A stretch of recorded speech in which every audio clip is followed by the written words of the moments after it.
ওই রকম ইতিহাসের এক বাক বদলের মুহূর্তে আমরা অবস্থান করছি। আমাদেরও নীতি হবে সেটাই। সিরাতুন নবীর মঞ্চ থেকে বলতে চাই, আল্লাহর পয়গম্বরের আদর্শ থেকে, সিরাতুন নবী থেকে আমরাও এটাই ধারণ করব। 24 জুলাই এবং আগস্ট বিপ্লবের মধ্য দিয়ে যে নতুন বাংলাদেশের যাত্রা শুরু হয়েছে, সেই বাংলাদেশে পূর্বের সময় থেকে চলে আসা প্রতিটি কল্যাণ, প্রতিটি ভালো এবং প্রতিটি উত্তম আদর্শকে আরো বেশি লালন করা হবে, উজ্জীবিত করা হবে।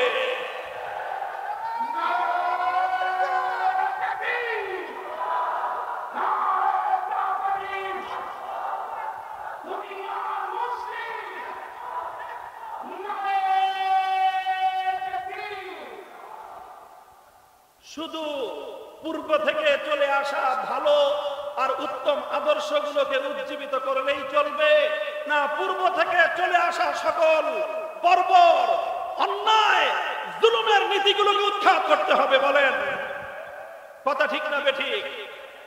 আমরা আমাদের অবস্থান জাতির সামনে পরিষ্কার ঘোষণা করছি, প্রতিটি ভালোর সঙ্গে আমরা আছি, প্রতিটি মন্দের উৎখাতের যুদ্ধে আমরা প্রথম সারিতে আছি।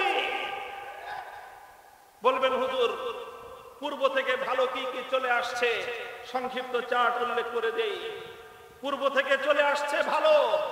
1905 সালে এই পূর্ববঙ্গের মুসলমানদের ইসলামী চেতনা, মুসলিম জাতিসত্তার উত্থান এবং উন্নয়নের জন্য এই পশ্চিমবঙ্গের আধিপত্য খর্ব করে, দাদা বাবুদের আধিপত্য, তাদের প্রভুত্বকে খর্ব করে মুসলমানরা যেন তাদের পায়ের উপর দাঁড়িয়ে নিজেরা স্বাধীন জাতিসত্তা গঠন করতে পারে, সেই জন্য 1905 সালে বঙ্গভঙ্গ করা হয়েছিল।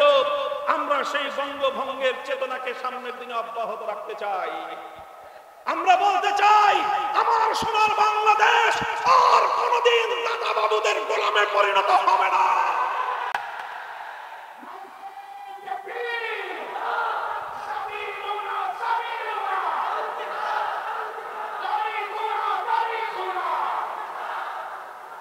আমরা বলতে চাই, হাজী শরীয়তুল্লাহর এই বাংলার মাটিতে, মাহফুজজির এই বাংলার মাটিতে, শাইখুল হাদিসের বাংলার মাটিতে, শাইখুল ইসলাম আহমদ শফির বাংলার মাটিতে, আল্লামা জুনায়েদ বাবুনগরীর এই বাংলার মাটিতে পৌত্তলিকতার আধিপত্যকে আমরা আর কোনদিন বরদাস্ত করব না ইনশাআল্লাহ।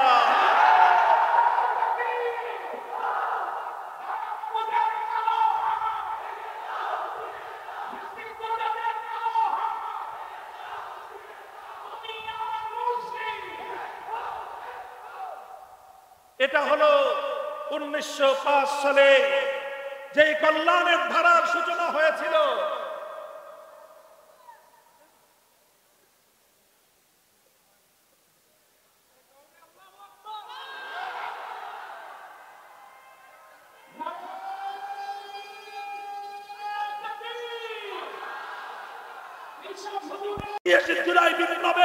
সুতরাং আমার রক্তের সঙ্গে যদি কেউ গাদ্দারি করতে চায়, তার জীব আমি টেনে ছেড়ে ফেলবো।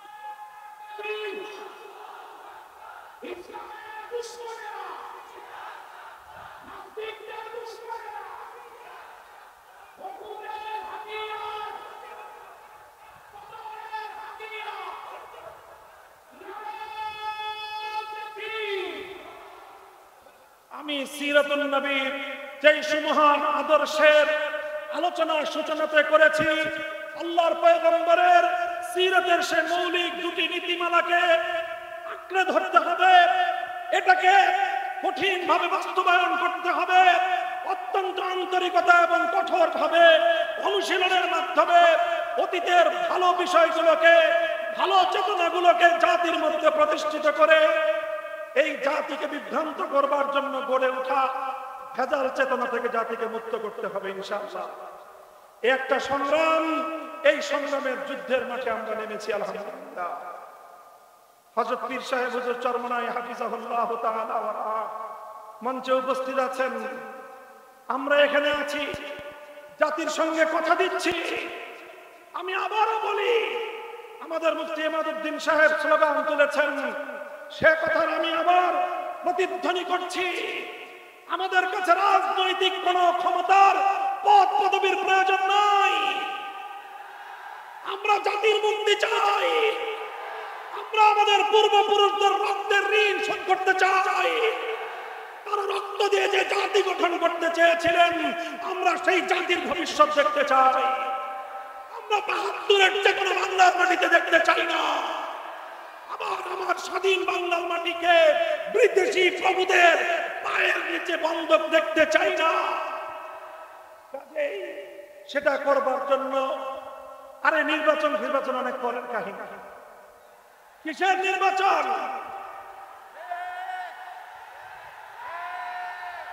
2013 সালের শাপলা চত্বরের শহীদদের রক্তের প্রথম এই রক্তকে স্বীকার করতে হবে বাংলার মাটিকে। 24-এর সহস্রাধিক জুলাই যোদ্ধাদের রক্ত যে জন্ম গিয়েছিল, সেই আধিপত্যবাদের উৎখাত নিশ্চিত করতে হবে। জুলাই সনদ বাংলার মাটিতে কার্যকর করতে হবে। ৭২-এর সংবিধান বাংলার মাটিতে চলবে না, চলতে দেওয়া হবে না, চলতে দেওয়া হবে না।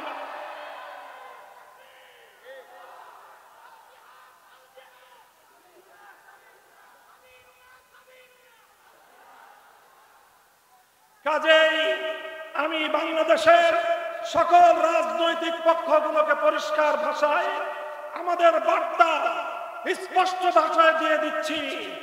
৭২ আর 24-এর যে সংঘাত, ওই সংঘাতে আমাদের আপোষ করার কোনো সুযোগ নাই।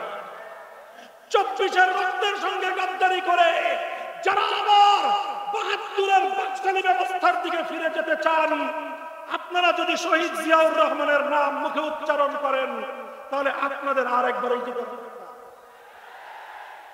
কাদেরকে উজুর মাসলা শিখান? নিজের পূর্বপুরুষদের, নিজের দলের পূর্বপুরুষদের আদর্শ থেকে আপনারা বিচ্যুত হয়ে এ জাতির সঙ্গে ধোঁকাবাজি করবার রাজনীতি বাংলার মানুষ সহ্য করবে না। এছাড়া আসেন, আমরা অন্য কোনো কিছু নিয়ে আপনাদের সঙ্গে টানা হেঁচড়া হবে না। কিন্তু 24-এর বিপ্লবের পরবর্তী বাংলাদেশে ৭২-এর সেই বাকশালী ব্যবস্থা বাস্তবায়ন করতে গেলে আমাদের বুকের উপর দিয়ে, আমাদের লাশের উপর দিয়ে করতে হবে। আমরা জীবন দেব, রক্ত দেব, রক্তের সাগর বইবে, কিন্তু 24-এর বিপ্লব ব্যর্থ হতে দেব না ইনশাআল্লাহ। বাংলাদেশে আর সেই সকল স্বৈরাচারীদের ভাস্কর্য নামক মূর্তি স্থাপন হতে দেওয়া হবে না।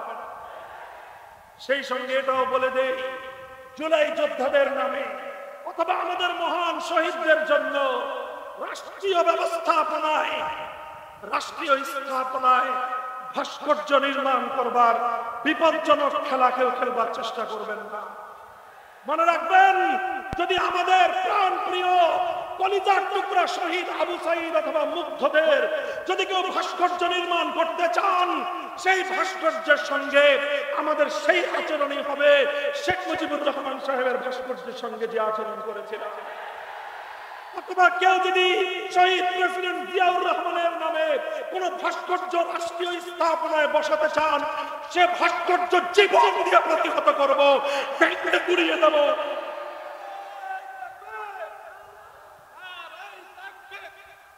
আমরা আদর্শের জায়গায় আমাদের কম্প্রোমাইজ করবার কোনো সুযোগ নাই।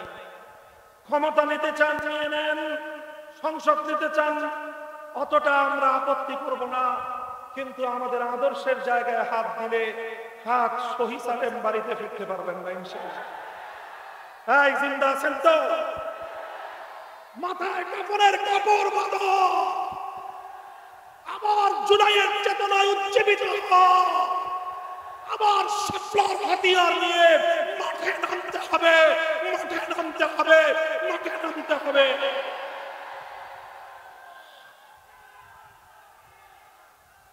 আল্লাহ পাক বারাকাল্লাহু লানা ওয়া লাকুম ফিল কুরআনিল আযীম ওয়া নাফা'না ওয়া ইয়্যাকুম বিল আয়াতি ওয়াজ যিকরিল হাকীম। আল্লাহুম্মা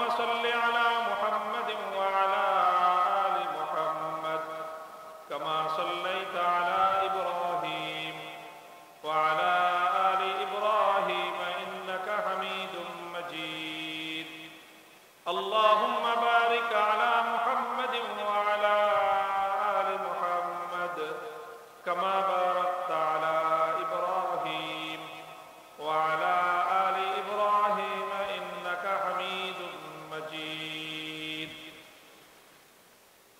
জাতীয় সিরাত কমিটি আয়োজিত আজিমুশান সিরাতুন নবী ইসলামী মহাসম্মেলনে উপস্থিত সম্মানিত সদরে ইজলাস, উপস্থিত হযরত উলামায়ে কেরাম এবং আজকের এই বিশাল জনসমুদ্রে উপস্থিত সম্মানিত সিরাতুন নবী সাল্লাল্লাহু আলাইহি ওয়াসাল্লামের সুমহান আদর্শের পতাকাবাহী আল্লাহর পয়গম্বরের প্যারা উম্মত, প্রাণ প্রিয় আমার এই অঞ্চলের এলাকাবাসী, সর্বস্তরের তৌহিদি জনতা, সিরাতুন নবী সাল্লাল্লাহু আলাইহি ওয়াসাল্লাম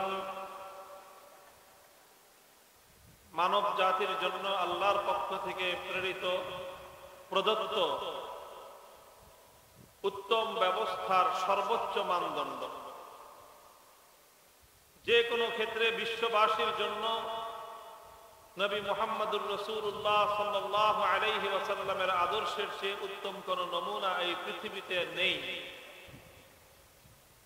এবং সেটা সকল ক্ষেত্রেই।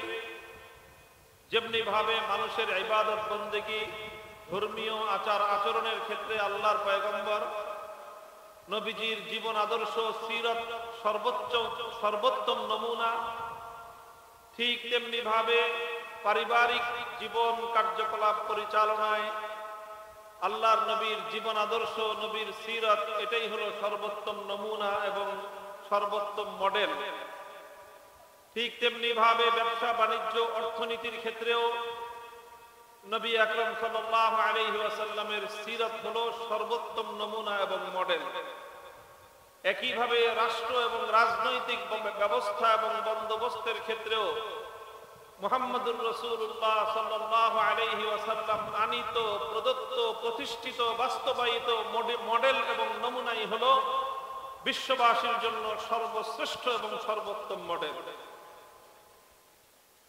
আমরা আল্লাহ রাসূল সাল্লাল্লাহু আলাইহি ওয়াসাল্লামের এই সিরাতকে শুধু আলোচনার মধ্যেই নয়, বরং আমরা ব্যক্তিগত জীবন থেকে জীবনের প্রতিটি ক্ষেত্রে বাস্তবায়ন করার চেষ্টা করব ইনশাআল্লাহ। আল্লাহ রাব্বুল আলামিন আমাদেরকে তৌফিক দান করুন। বর্তমানে আমরা বাংলাদেশ একটি ঐতিহাসিক সময় অতিক্রম করছি। এই জাতির কপালে, ভাগ্যে এরকম সময় শতাব্দীতে এক দুইবার আগমন করে, অতীতেও গিয়েছে, যেটাকে একটি জাতির টার্নিং পয়েন্ট বলা যেতে পারে। যে ওই সময়গুলোতে ইতিহাসের গুরুত্বপূর্ণ বাক বদলের মুহূর্তে জাতি যদি সঠিক সিদ্ধান্ত গ্রহণ করতে পারে, তাহলে সে জাতির ভবিষ্যৎ এবং তাদের আগামী প্রজন্ম কল্যাণ লাভ করে ধন্য হয়। আর ইতিহাসের বাক বদলের সময়ে জাতির কর্ণধার, জাতির নেতৃত্ব যদি সিদ্ধান্ত গ্রহণ করতে ভুল করে, তাহলে তার খেসারত শতাব্দী কাল পর্যন্ত গুনতে হয় গোটা জাতিকে। তাই আজ আমি ইতিহাসের এই ঐতিহাসিক বাক বদলের মুহূর্তে আমি আমার দৃষ্টিতে বর্তমান এই বাংলাদেশের শ্রেষ্ঠ সন্তানদেরকে লক্ষ্য করে আমি বলতে চাই, এবং অত্যন্ত আস্থার সাথে বলতে চাই, যদি আমরা এই সময়ে আমাদের সঠিক কর্মপন্থা অবলম্বন করতে সক্ষম হই, নেতৃত্বের হাল যদি আমরা শক্ত হাতে ধারণ করতে সক্ষম হই, আগামীর বাংলাদেশ হবে ইসলামের বাংলাদেশ, আগামীর বাংলাদেশ হবে সিরাতুন নবীর বাংলাদেশ, আগামীর বাংলাদেশ হবে ইনশাআল্লাহ আল্লাহর নবীর আনিত রাজনৈতিক বন্দোবস্ত খেলাফতের বাংলাদেশ। মুহতারাম হাজিরিন, এই জন্য আমাদের সামনে সিরাতুন নবীর একটা গুরুত্বপূর্ণ আদর্শ আমি আজ উপস্থিত এই অডিয়েন্স, এই জনসমুদ্রকে লক্ষ্য করে বলছি, এবং পর্যায়ক্রমে আমার গোটা জাতিকেই আমি আমার এই বার্তা ইসলামের পক্ষ থেকে, ওলামায়ে উম্মতের পক্ষ থেকে পৌঁছে দিতে চাই। নবী আকরাম সাল্লাল্লাহু আলাইহি ওয়াসাল্লামের সিরাতের একটা গুরুত্বপূর্ণ শিক্ষা, গুরুত্বপূর্ণ একটা আদর্শ আমি যেই হাদিসের অংশ বিশেষ পাঠ করেছি, এই হাদিস থেকে কিছুটা বুঝে আসে এবং নবীজির নবুয়ত লাভ থেকে শুরু করে আল্লাহর পয়গম্বরের ওয়াফাতুন নবী পর্যন্ত, বিআসাতুন নবী থেকে ওয়াফাতুন নবী পর্যন্ত 23 বছরের এই সুদীর্ঘ জীবনে নবীজির অনুসৃত একটি গুরুত্বপূর্ণ নীতিমালা যেটা আমি আলোচনা করছি, সেটা হলো এই: আল্লাহর নবী এসেছিলেন আমরা জানি এমন এক সময়ে, যেই সময়কে ইতিহাসে আইয়ামে জাহিলিয়াত বলা হয়ে থাকে, বর্বরতার যুগ বলা হয়, অন্ধকারের যুগ বলা হয়। সেই অন্ধকার যুগে আল্লাহর নবী নবুয়তের প্রদীপ জ্বাললেন। আল্লাহর পয়গম্বর আল্লাহর পক্ষ থেকে নাজিলকৃত মহাগ্রন্থ আলোকবর্তিকা আল কোরআনের আলো প্রজ্বলিত করার মধ্য দিয়ে জাহিলিয়াত এবং বর্বরতার সকল তিমির অন্ধকার তিনি দূরীভূত করলেন। গোটা বিশ্ববাসী যেই আলোয় উদ্ভাসিত হলো, আল্লাহর পয়গম্বরের সিরাত এবং কোরআনের আলোতেই সারা দুনিয়া সেই জাহিলিয়াতের অন্ধকার থেকে মুক্তি লাভ করেছিল। নবী করিম সাল্লাল্লাহু আলাইহি ওয়াসাল্লাম জাহিলিয়াতকে পরিবর্তন করেছেন, জাহিলিয়াতের সকল অন্ধকারকে দূরীভূত করেছেন, জাহিলিয়াতের সকল বর্বরতাকে আল্লাহর পয়গম্বর তিনি উৎখাত করেছেন এবং জাহিলিয়াতের যত অসভ্যতা, যত অশ্লীলতা, যত পাপাচার, যত অমানবিকতাকে নবী আকরাম সাল্লাল্লাহু আলাইহি ওয়াসাল্লাম অত্যন্ত কঠোরভাবে তিনি দমন করেছেন। এটা ছিল রাসূল সাল্লাল্লাহু আলাইহি ওয়াসাল্লামের সিরাতের অত্যন্ত গুরুত্বপূর্ণ একটা অধ্যায়। লক্ষ্য করেন এদিকে, এটা খুব গুরুত্বপূর্ণ বিষয় সিরাতের। আল্লাহর পয়গম্বর মুহাম্মদুর রাসূলুল্লাহ সাল্লাল্লাহু আলাইহি ওয়াসাল্লাম একদিকে যেমনি ভাবে জাহিলিয়াতের সকল বর্বরতা, অমানবিকতাকে অত্যন্ত কঠোর হাতে তিনি দমন করেছেন, অপরদিকে আল্লাহর নবী সেই প্রাচীন কাল থেকে চলে আসা যেই সকল ভালো নীতিগুলো ছিল, যেই সকল ভালো ভালো কর্মকাণ্ডগুলো ছিল, সেগুলোকে আল্লাহর নবী শুধুমাত্র এই কারণে যে সেটা আমার নবুয়তের পূর্ব থেকে চলে আসছে, এই কারণে আল্লাহর নবী কোনো ভালো কর্মকাণ্ডকে, কোনো ভালো আদর্শকে আল্লাহর নবী কখনোই উৎখাত করবেন তো দূরের কথা, সেটাকে অসম্মান এবং অমর্যাদা পর্যন্ত আল্লাহর নবী করেননি। তাহলে আমরা দেখতে পাই নবীজির সিরাতের গুরুত্বপূর্ণ একটা অধ্যায় হলো যে আল্লাহর নবী প্রাচীন কাল থেকে চলে আসা প্রতিটি ভালো আদর্শকে তিনি শক্তিশালী ভাবে সমাজে প্রতিষ্ঠিত করেছেন, কিন্তু প্রাচীন কালের প্রতিটি অসভ্যতা, বর্বরতা এবং অমানবিকতাকে আল্লাহর নবী নিজে তার সকল শক্তি দিয়ে তিনি উৎখাত করেছেন। আমি দৃষ্টান্ত হিসেবে এক দুটি কথা বলতে পারি। নবী আকরাম সাল্লাল্লাহু আলাইহি ওয়াসাল্লাম তিনি নবুয়ত লাভ করার আগে থেকে পবিত্র মক্কা নগরীতে বাইতুল্লাহর তাওয়াফের কার্যক্রম চলতো। আল্লাহর ঘরের তাওয়াফ করা উত্তম আদর্শ ছিল। আল্লাহর পয়গম্বর নবুয়ত লাভ করার আগে থেকেই মানুষ বাইতুল্লাহ শরীফে আগমনকারী হাজীদেরকে নানাভাবে আপ্যায়ন করাটাকে নিজেদের জন্য গৌরবের মনে করত। আল্লাহর নবী এটাকে আরো বেশি উৎসাহিত করেছেন। জমজমের পানি পান করানোর মধ্য দিয়ে হাজী সাহেবানদের তৃষ্ণা নিবারণ করা, এটা একটা মানবিক কাজ ছিল। আল্লাহর নবী জমজমের পানি পান করানোর এই গৌরবোজ্জ্বল অধ্যায়কে এতটুকু ম্লান হতে দেননি, বরং তিনি জমজমের পানি পান করানোর এই গৌরবময় কার্যক্রমকে আরো বেশি ঊর্ধ্বে তুলে ধরেছেন। বাইতুল্লাহর চাবি বহন করা, বাইতুল্লাহর দরজার চাবি বহন করাটা সম্মানজনক একটা বিষয় বলে জাহিলিয়াতের যুগ থেকেই পরিচিত ছিল।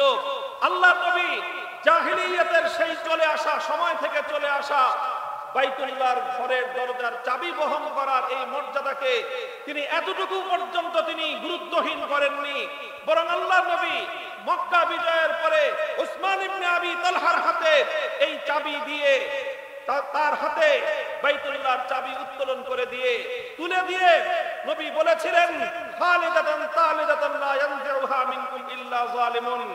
হে উসমান ইবনে আবি তালহা, আজ আমি তোমার হাতে এই পৃথিবীতে আল্লাহর ঘর বাইতুল্লাহর চাবি তথা মর্যাদার এবং গৌরবের এই প্রতীক তোমার হাতে তুলে দিলাম। তোমার পরে তোমার বংশধর এই চাবি বহন করবে। কোন অত্যাচারী জালেম ছাড়া কেউ তোমাদের হাত থেকে এই গৌরব এবং মর্যাদা কেড়ে নিতে পারবে না। আল্লাহর কোরআন আল্লাহর নবীর এই নীতিকে সমর্থন দিল। আল্লাহর কোরআন আল্লাহর নবীর এই নীতিকে সমর্থন দিল শুধু নয়, বরং এই নীতিকে আরো মজবুত করে বিশ্ববাসীর সামনে আল্লাহর নবীর এই অনুসৃত আদর্শকে অনুসরণীয় হিসেবে তুলে ধরে আল্লাহ কোরআনের আয়াত নাযিল করলেন, ইন্নাল্লাহা ইয়া'মুরুকুম আন তু'আদ্দুল আমানাতি ইলা আহলিহা। আল্লাহ পাক রব্বুল আলামিন প্রতিটি আমানত যার যার প্রাপ্য যেটা সেটা তাকে বুঝিয়ে দেওয়াটাই এটা আল্লাহ পাকের নির্দেশ। আল্লাহর নবী জমজমের পানি পান করার দায়িত্ব পূর্ববর্তী দায়িত্বশীলের হাতে তুলে দিয়েছেন। আল্লাহ পাক বললেন, এটাই আপনি সঠিক কাজ করেছেন। আল্লাহর নবী বাইতুল্লাহর চাবি পূর্ববর্তী সেই ওসমান ইবনে আবি তালহার হাতে তুলে দিলেন। আল্লাহর নবী বললেন, আল্লাহ বললেন যে এটাই আপনি সঠিক করেছেন। ভালো কাজগুলোকে সমাজের মধ্যে বাঁচিয়ে রাখতে হবে। জাহেলিয়াতের যুগ থেকে ভালো কাজ ছিল বলে, সেটা জাহেলি যুগের লোকেরা ভালো কাজটা করত বলে সেই ভালো কাজকে ইসলাম কোনোদিন অসম্মান করে নাই, অমর্যাদা করে নাই। কোন ভালোকে কোনোদিন ইসলাম দাফন করে না, বরং প্রতিটি ভালোকে ইসলাম উৎসাহিত করে। এটাই সিরাতুন নবী, ভালোকে উৎসাহিত করেছেন। পূর্ব যুগ থেকে চলে আসা প্রতিটি উত্তম কার্যকলাপকে আল্লাহর নবী শক্তিশালী করেছেন, বরং আল্লাহর কোরআন আয়াত নাযিল করে সেটাকে মানুষের মধ্যে আরো উজ্জীবিত করেছে। এটা হলো সিরাতুন নবীর একটা দিক। ঠিক তার বিপরীতে যে সকল অন্যায়গুলো ছিল, যে সকল খারাপ কাজগুলো ছিল, যেখানেই থাকুক না কেন, সেটা হোক সেটা নিজের পরিবারের মধ্যে, হোক সেটা নিজের আপনজনদের মধ্যে, হোক সেটা নিজের ভাইয়ের মধ্যে, হোক সেটা নিজের চাচার জীবনে, প্রতিটি বর্বরতা, প্রতিটি অন্যায়, প্রতিটি জুলুম শেকড় সূত্র আল্লাহ নবী উপড়ে ফেলেছেন।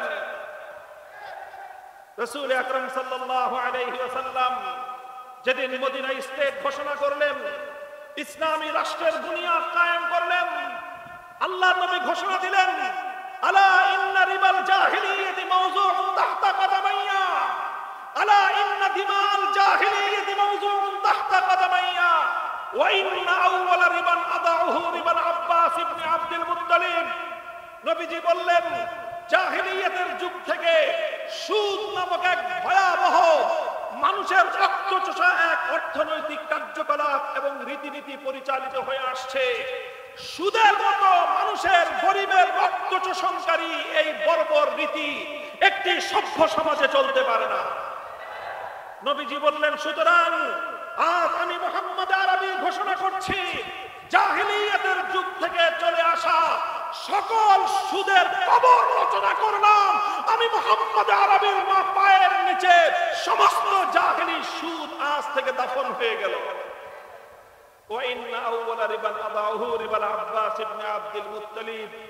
ইতিহাসের স্মরণীয় বাণী, নবীজি সর্বপ্রথম সেই সুদ মওকুফ করার কার্যক্রম অভিযান শুরু করলেন আরেকজনের ঘরের উপর দিয়ে নয়, বরং নিজের ঘরের ভিতর থেকে।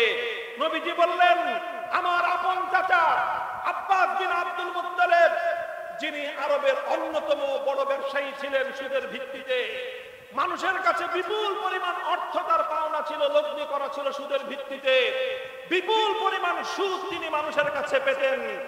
নবীজি বললেন, আমার চাচা আব্বাসের পক্ষ থেকে আমি মুহাম্মদ আরবি দায়িত্ব নিয়ে ঘোষণা করছি, আমার চাচার সুদ কেউ পরিশোধ করবে না। শুধুমাত্র আমার চাচাকে মূলধন ফেরত দেবে, আর 1 টাকাও সুদ কেউ আমার চাচাকে দেবে না। এভাবেই সকল সুদকে আমি মওকুফ ঘোষণা করলাম। পূর্বকাল থেকে চলে আসা প্রতিটি বর্বর নীতি, প্রতিটি অসভ্য নীতি, প্রতিটি অমানবিক নীতি নবী আকরাম সাল্লাল্লাহু আলাইহি ওয়াসাল্লাম এভাবেই নির্মূল করেছেন। মুহতারাম হাজিরিন, তাহলে পূর্বের যুগ থেকে চলে আসা ভালো কাজগুলো সামনের দিনে অব্যাহত থাকবে। পূর্বের সময় থেকে চলে আসা ভালো আদর্শগুলো সমাজের মধ্যে উজ্জীবিত থাকবে, আরো বেশি উজ্জীবিত করা হবে, আরো বেশি উৎসাহিত করা হবে। কথা বলেন ঠিক কিনা? কিন্তু শুধু চলে আসছে বাপদাদার যুগ থেকে, পূর্বপুরুষদের যুগ থেকে চলে আসছে এই অজুহাতে কোন অসভ্যতা, কোন অবর্বরতা, কোন অমানবিকতাকে মুসলিম সমাজ, মুহাম্মদুর রাসূলুল্লাহ সাল্লাল্লাহু আলাইহি ওয়াসাল্লামের অনুসারী সমাজ তারা এক মুহূর্তের জন্য বরদাস্ত করতে পারে না। আমি সিরাতুন নবীর এই মৌলিক দর্শনটি আপনাদের সামনে তুলে ধরলাম।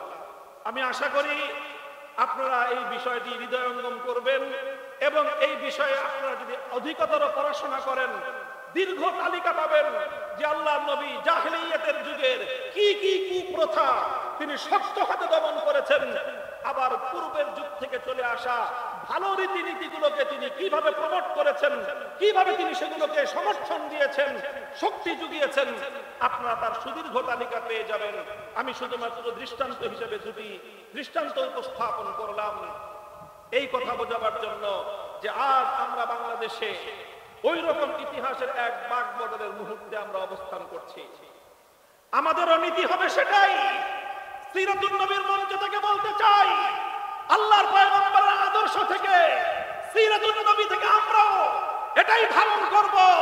24 জুলাই এবং আগস্ট বিপ্লবের মধ্য দিয়ে যে নতুন বাংলাদেশের যাত্রা শুরু হয়েছে, সেই বাংলাদেশে পূর্বের সময় থেকে চলে আসা প্রতিটি কল্যাণ, প্রতিটি ভালো এবং প্রতিটি উত্তম আদর্শকে আরো বেশি লালন করা হবে, উজ্জীবিত করা হবে।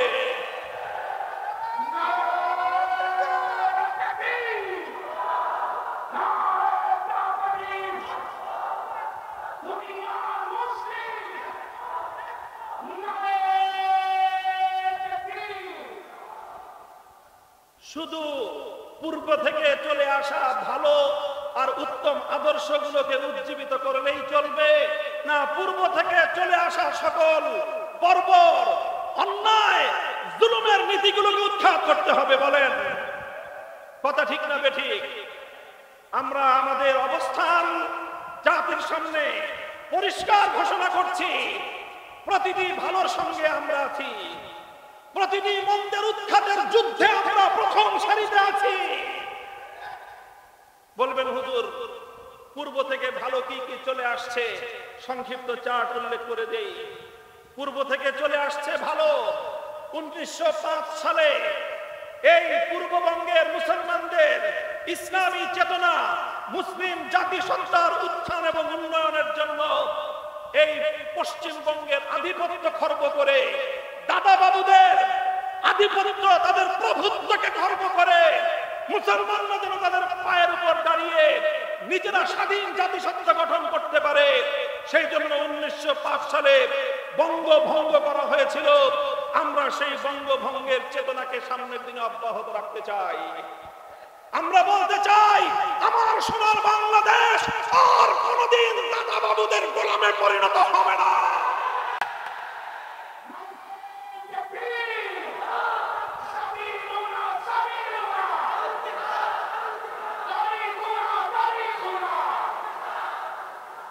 আমরা বলতে চাই হাজী শরীয়তুল্লাহর এই বাংলার মাটিতে, হাফেজজির এই বাংলার মাটিতে, শাইখুল হাদিসের বাংলার মাটিতে, শাইখুল ইসলাম আহমদ শফির বাংলার মাটিতে, আল্লামা জুনায়েদ বাবুনগরীর এই বাংলার মাটিতে পৌত্তলিকতার আধিপত্যকে আমরা আর কোনদিন বরদাস্ত করব না ইনশাআল্লাহ।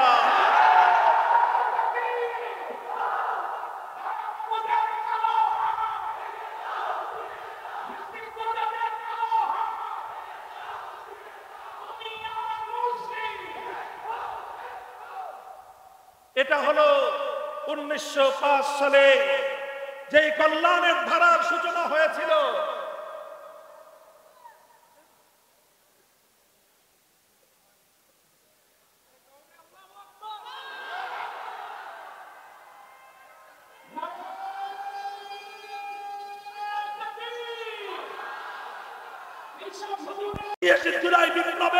সুতরাং আমার রক্তের সঙ্গে যদি কেউ গাদ্দারি করতে চায় তার জীব আমি টেনে ছেড়ে ফেলবো।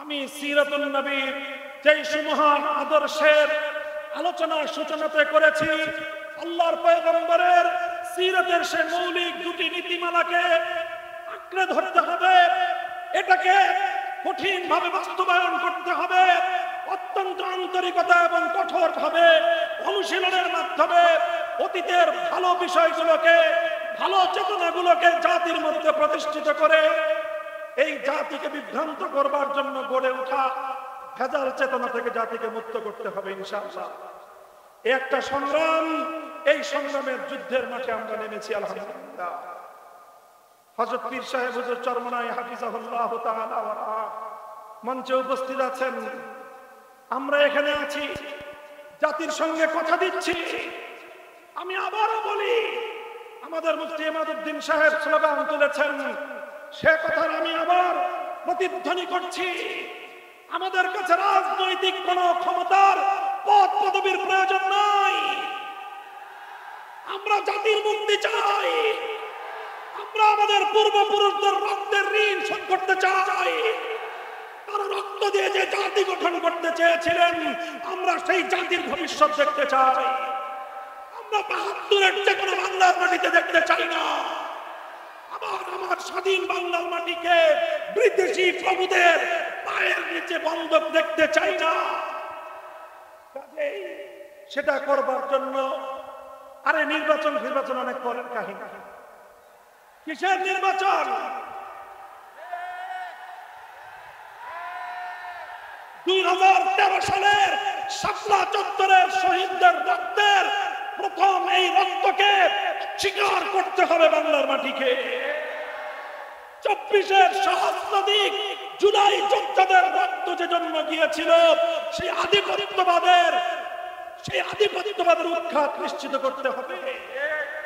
জুলাই সনদ বাংলার মাটিতে কার্যকর করতে হবে। ৭২-এর সংবিধান বাংলার মাটিতে চলবে না, চলতে দেওয়া হবে না, চলতে দেওয়া হবে না।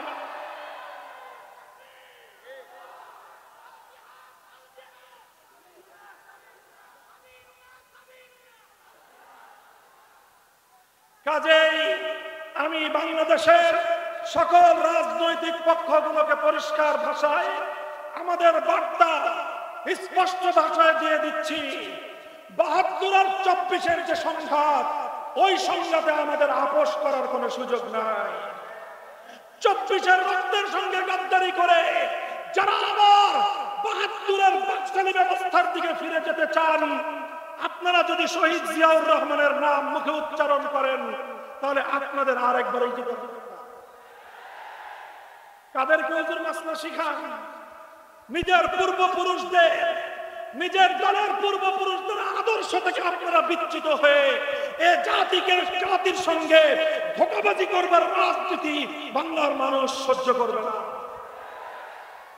এছাড়া আসেন, আমরা অন্য কোনো কিছু নিয়ে আপনাদের সঙ্গে টানা হেঁচড়া হবে না, কিন্তু ২৪-এর বিপ্লবের পরবর্তী বাংলাদেশে ৭২-এর সেই বাকশালী ব্যবস্থা বাস্তবায়ন করতে গেলে আমাদের বুকের উপর দিয়ে, আমাদের লাশের উপর দিয়ে করতে হবে। আমরা জীবন দেব, রক্ত দেব, রক্তের সাগর বইবে, কিন্তু ২৪-এর বিপ্লব ব্যর্থ হতে দেব না ইনশাআল্লাহ। বাংলাদেশে আর সেই সকল স্বৈরাচারীদের ভাস্কর্য নামক মূর্তি স্থাপন হতে দেওয়া হবে না। সেই সঙ্গে এটাও বলে দেই, জুলাই যোদ্ধাদের নামে অথবা আমাদের মহান শহীদদের জন্য রাষ্ট্রীয় স্থাপনায় ভাস্কর্য নির্মাণ করবার বিপজ্জনক খেলা কেউ খেলবার চেষ্টা করবেন না। মনে রাখবেন, যদি আমাদের প্রাণ প্রিয় কলিজার টুকরা শহীদ আবু সাঈদ অথবা মুগ্ধদের যদি কেউ ভাস্কর্য নির্মাণ করতে চান, সেই ভাস্কর্যের সঙ্গে আমাদের সেই আচরণই হবে শেখ মুজিবুর রহমান সাহেবের ভাস্কর্যের সঙ্গে যে আচরণ করেছিলাম।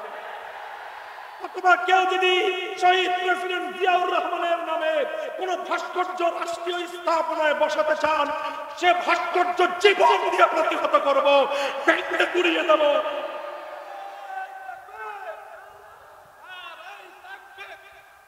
আমরা আদর্শের জায়গায় আমাদের কম্প্রোমাইজ করবার কোনো সুযোগ নাই। ক্ষমতা নিতে চান নিয়ে নেন, সংসদ নিতে চান, অতটা আমরা আপত্তি করব না, কিন্তু আমাদের আদর্শের জায়গায় হাত দিলে হাত সহি সালেম বাড়িতে ফিরতে পারবেন না ইনশাআল্লাহ। এই জিন্দা আছেন তো? মাথায় কাপড়ের কাপড় বাঁধো, আবার জুলাইয়ের চেতনায় উজ্জীবিত হও, আবার শাপলার হাতিয়ার নিয়ে মাঠে নামতে হবে, মাঠে নামতে হবে, মাঠে নামতে হবে।